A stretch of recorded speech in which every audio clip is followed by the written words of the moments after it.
Sa mga nakaraang video ko, marami naghahanap at nagtatanong kung nasan na daw ba ang home gym ko at kung ginagamit ko pa daw ba to. Kaya ngayong araw na to, lilinisan at gagamitin natin yung home gym ko. Sobrang tagal ko ding hindi nagamit tong outdoor gym ko na to kasi sa mga nakaraang buwan, sobrang maulan. Kaya ngayong habang magandang panahon, sasamantalahin na natin at maglilinis tayo. At eto yung unang gagawin natin. Bubugahan natin ng pressure washer yung mga konkretong gamit natin. At saka tatanggalin natin yung mga kalawang. Kaso ang problema, hindi yata aabot yung hose sa home gym ko. Kaya tara, punta muna tayong bayan na mabilis para makabili ng panibagong garden hose. Alright men, dito tayo. Check natin kung may benta silang garden hose para dun sa kailangan natin. Dito tayo sa Mr. DIY. Check natin, tol. Paboritong bilihan ng mga kung ano-anong type sheet. Meron kaya sila? Ito, meron na ata sila. Ayun. Magkano kaya to? 890? Mura din, no? Yan siya, men, no? Makaba ba to? Makabakli lang to, ha? 16 mm. 16 meters? 30 meters. Ang problema, tol, hindi ko alam kung ilang feet ang 30 meters. Tapos, wala akong Google. So, ito, tetestingin natin. 1, 2, 3, 4, 5, 6, 7, 8, 9, 10, 11, 12, 13, 14, 15, 41, 42, 43, 44, 45. So, 50 meters na to. So, gawin dalawa. Mahaba! Mahaba! Okay din. Sige, get lock na natin yun, tol. 30 meters. Dalawang ganun. Alright. Nakakatawa yung ginawa ko dun, ah. Pero ito, 30 meters. Kung 30 meters ba talaga to? Kanin natin ta. 45 feet. Mahaba, no? Kunin ko na to. 30 meters talaga to, sir. 16 mm by 30 meters. Alright, uwi tayo, tol. Pisan natin yung paglilinis natin sa home gym natin.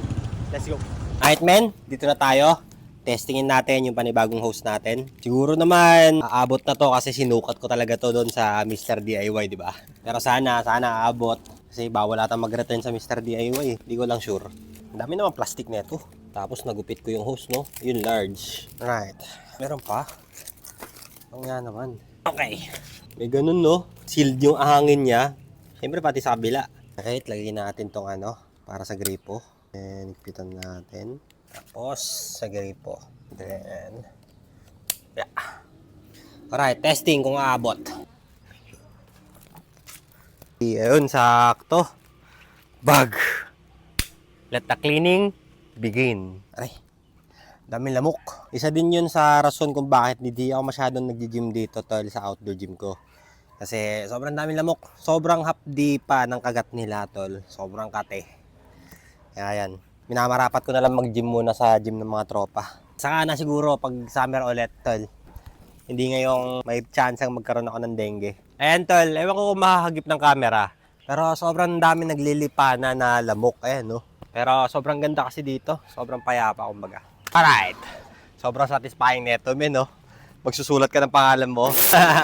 Close upan. Ito yung mga napapanood kong satisfying videos sa sa TikTok.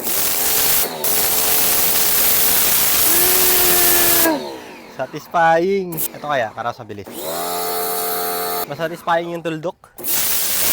Ito naman, tol, testing sa barbell. Sa dumbbell. Ayan. Tada-da! 3, 2, 1.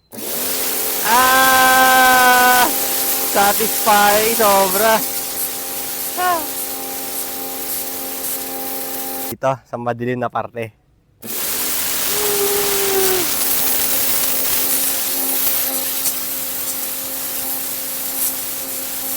Ito, men, sa inner part niya.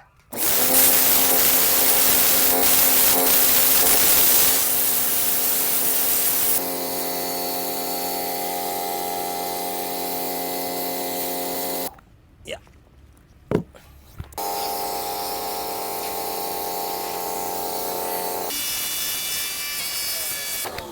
Dami talagang lamok. Walang Diyo.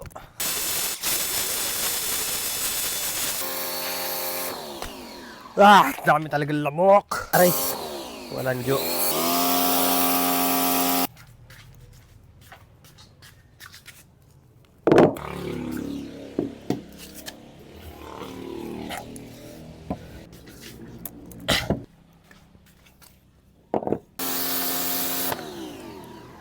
May tumutubong mushroom na dito. Check nyo. Ayan, men. May mga tumutubong mushroom na. Dito din sa taas. Nako, outdoor gym ka pa, ha? Ito yung mga hindi nakikitang aspeto ng outdoor gym, eh, no? Ganda lang, gandang idea niya na sarap mag-gym sa labas. Pag mainit. Pag tag-ulan, wala na, eh. Rainbow. Right.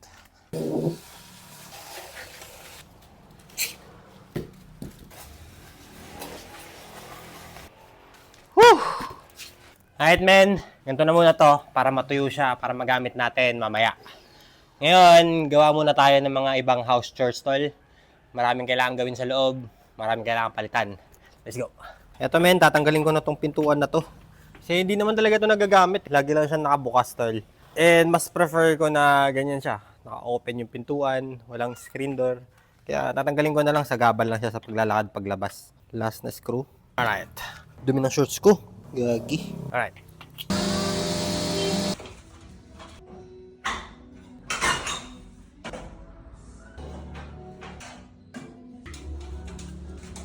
Get lock din tayo nito, men. Pamalit ng bumbilya natin.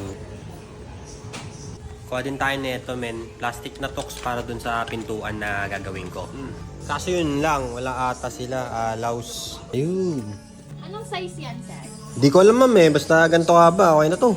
Yung large, wala pala sila nito, men. Meron sila yung ganito, pero may cover siya na plastic. Kakabit mo sa semento o sa taas. Pero total, nandito na din naman ako. Kukuha na ako ng ibang panlinis. Ito, pang scrub natin dun sa semento, dun sa lapag nung home gym natin. Get lock na din ako nito, lightning, kasi nasira yung akin. And lastly, yung lagi ko nakakalimutan, steel brush, men. Ito. Alright, men, okay na. Next stop natin, tignan natin yung bumbilya. Let's go. Transition. Dito tayo, tol, sa Ace Hardware. Check natin, baka sakaling norem sila. Halos din sa Ace Hardware, tol, pero dito, one last. Pero kasi dito, electrical talaga, eh, oh. Ganda ng mga chandelier nila dito, men, oh. Parang panahon ni Cinderella. Solid, solid. Eto, pre, one last. Tingin ko meron dito kasi ito dati yung binibilhan ko ng bumbilya para dun sa pang-burn ng screen ko sa seal screen. Kaya tingnan natin kung meron siya, men. Let's go. Sobrang low-key lang din ng shop na to, eh. Parang hidden spot, kumbaga. Ito si tatay yung nagbibenta. Sobrang bait niya ito. Parang hobby niya lang to, eh. Hindi niya talaga trabaho. Last stop natin, tol, dito sa Sanet Moto Parts. Bibili tayo ng harness para dun sa motorsiklo para mapaandar na natin. Let's go. Kung doon kanina, tol, mabait. Dito, sungit yung magbibenta, yung Chinese. Pero solid dito, men. Kompleto-kompleto yung mga benta nila. Lahat meron sila. Thank you. And men, kompleto na tayo. Pwede na tayong umuwi. Tuloy natin yung mga ginagawa natin. Let's go. Nagka-problema, pre. Natirigan ako dito sa gilid ng kalsada, ya. Masabi, ya? Tirigan ako, ya. Oo. Ay, natirigan ako. Ayaw pumasok ng cambio ko. Baka niisip ko, tatamaan yung hydraulics ng clutch niya. Picture pa si kuya, problema na ako. Tara. Ay, ka. Ayun yung kinakakaba ko, baka tinamaan yung hydraulics niya. Tol, kasi alagang-alaga ako dito, kompleto lahat ng fluids ko. Pati yung oil niyan. Pasok kanina, nagulat ako. Pag pinapasok ko siya sa segunda, hindi pumapasok. Kaya nung tumigil na ako dito sa intersection kanina, pag pre-primera na ako, hindi ko na mapaandar. Walanjo. Ayun. Natapos ko lahat ng chores ko ngayong araw na to. Pero ayun ang problema naman ngayon. Natirikan ako. Alas. Pero walang magagawa. Yun yung buhay, eh. Kailangan lang natin mag-adjust, tol. Ito, Ben, sakto. Meron ditong malapit na auto shop. Tanungin ko sa kanila kung kaya ba nila ayusin at saka magkano na din, tol. Ito. Ayun, check nila kung meron silang stock noon, tol. Natirikan ako dyan, sir. Hindi ko makakambyo. Yun yung problema ko ngayon. Buti na lang malapit ako dito tumirik. God pa. Ay, kilala ko ni Rafa. Talaga sa vlog ko ngayon, eh. Sana meron para hindi na ako lumayo, ya. Please. Tulak natin, tol. Kasi malapit lang, eh. Isang kanto lang, men. Tutulak ko na lang. And then sila na bahala sa sasakyan ko, tol. Let's go. Chambu din na lang kahit sobrang grabe yung kamalasan. May onting tawag doon. Meron pa rin siyang tinatawag na silver lining. Mabuting bagay sa masamang sitwasyon. Men, pipilitin ko na lang din paanda rin. Kasi alam ko pwede siyang pilitin na isegunda para umandar lang, tol. Isa-segunda ko muna siya habang nakapatay. Then, doon ko na siya pipiliting iabot. Ayun lang, isang kanto lang, tol, para hindi ko tulak talaga. Alright, please, bebe. Hindi mo ko binigo ng sobrang tagal. Please, please, please. Ngayon lang, mahal na mahal kita, hindi kita...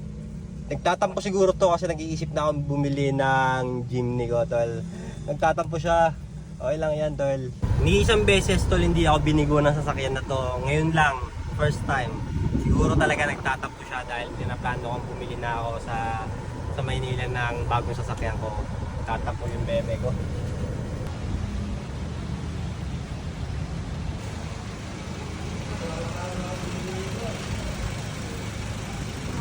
Ano po? Transmission? Ayan, mabaling na clutch lining, clutch lining, clutch cover, clutch bearing. Kamanti, estimate, sir? Ayan, kasi ready clutch mo ba? Yan natin kung magkano. 12,000. Kaya naman. Ito lang na yan, sir. Pagawa ko na yan. Ayan yung estimate, oh. Gastos. Kamot sa Di Makati,